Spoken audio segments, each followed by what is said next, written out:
I want to ask you this question.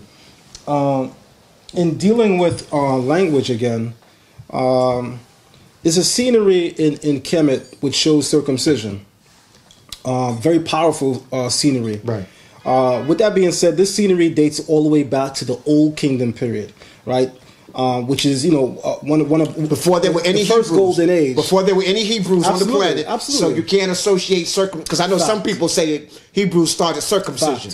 Which Brother Sonata knows. I don't teach that. Okay. I teach that circumcision was certainly here before. If there's any uniqueness to the Hebrew circumcision, is that they're circumcised from the womb at 8 days of age. That's the difference. But circumcision was certainly an African practice already present on the continent of Africa. I'm an honest person first. Mm-hmm. Having said that, let me ask you this question now. While we may be able to capture the scenery, I want you to give us the spiritual knowledge. What does circumcision mean? Tell us, as a Kemetic priest, what is the conception behind circumcision? Why was that necessary for the person to become initiated? Okay, let me explain this. Mm-hmm. When a rites of passage program, young boys, first in ancient Kemet, they didn't circumcise women. So let me do that. That's somebody else's practice. That's right. When young boys are brought up, part of their manhood training, they're not even supposed to be having sex until they are circumcised. Because now, when you finish your rites of passage program, and now you're a man in the society, which means you're responsible, you can protect, you are knowledgeable, you can earn a living for your family. That's right. When you have skills, and you can do all of that, now you're considered a man. Okay? At that point, now you go, and you can withstand pain. So now they line you up, cut all of y'all up, and you got to stand there with almost no medicine or whatever, and you got to, take. That also shows that you're part of, because the boys be like, no, like. That's what the scenery is saying on the screen itself. The Medu Neter inscription reads, stand still. And the person is actually exemplifying that they're in pain. It hurts. One person in one side of the scene is saying, hurry, it hurts. And the person officiating is saying, but stand still. Right. So you're learning how to withstand. Absolutely. So that's part of your manhood training. Absolutely. Now you're responsible.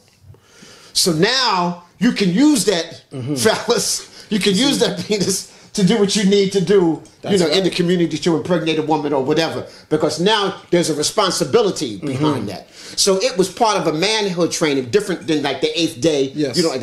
They did it as a ritual. That's right. But in ancient, even I think the Native Americans had something similar to that. Okay. They had a ritual. Because in the Native American, if you didn't want to be a man, then they said, okay, you're a squaw. You go over there and wash some dishes and stuff. You ain't got to stay here with the men. But if you want to be with us, pull it out. Yes. Yes. Now, what's extremely exciting, and I'm gonna say this.